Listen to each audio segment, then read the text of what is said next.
So there's been a recent discussion about Anthony Mackie in the news lately about masculinity. He's talking about the death of masculinity, how they're killing it in our communities and our homes. But you know us, we're going to do a deep dive, see what he really says, see if I agree, disagree, and let me know what you think. I think there's a difference in what he's talking about, and you'll see a little bit later in the video. Let's get into it. In the past 20 years, we've been living through the death of the American male. They have literally killed masculinity in our homes and our communities, for one reason or another. But I raised my boys to be young men. And however you feel about that, you feel about that. Right. But my boys will always be respectful. They will always say, yes, sir, yes, ma'am. No, sir, no, ma'am. They will always say thank you. They will always open the door for a lady. They will always make sure that their mother is taken care and provided for. They will always be men. And that's always since they were 2 years old. Okay, let's just clear some things up real quick that I'm thinking that's fresh on my mind after seeing this. I think what he's saying is absolutely fine. I think that there is a difference between masculinity and why people say toxic masculinity. And what he just named is totally fine. Nothing about that is toxic to me. I think toxic goes into the, boys don't cry. It goes into fighting to let out your aggression and anger. Mental health is not a thing. You're just being pussy. Like all of these other things. That's the side that we try to get away from. Everything he said is totally fine. I don't think he said anything that's wrong. And as far as that last part, when he's saying they'll always be men, I don't think, because I've seen this too, like that's not a shot at trans people. I think he's just speaking in a certain manner of just saying, hey, you're going to carry yourself and conduct yourself a certain way, and if you're saying you're a man, you being a man, then you're going to carry yourself in these ways that is fitting for a man to carry themselves. So that's my initial thoughts on that. Every time I left for a job, I tell my 15-year-old, you're the man of the house.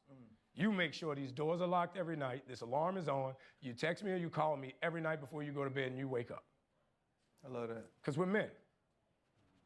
If I'm not there to protect, he got to be there to protect. Because you can have all the money in the world, motherfucker climb through the window, that money means nothing. Right. You can have all the celebrity in the world, motherfucker jump through the door, that celebrity means nothing. Dudes don't even talk to a woman face to face. They don't know how no more because. And I don't think that's the death of masculinity. I believe that's probably more of a social media world we live in.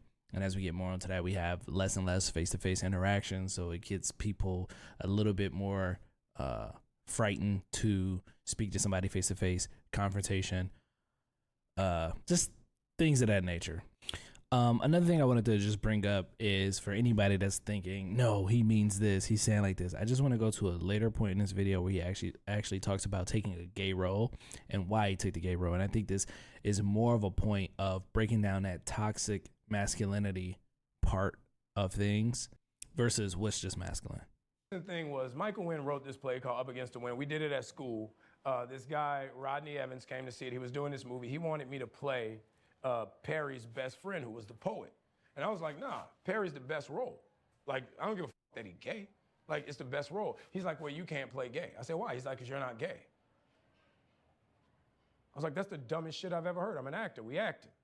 Growing up in the South in the 90s and 80s, you grow up homophobic, sexist, and racist. Like, we talking about the 80s and the 90s. That's just a fact. You know what I mean? So when I got to school, my roommate was gay. Like, I didn't know how to deal with that.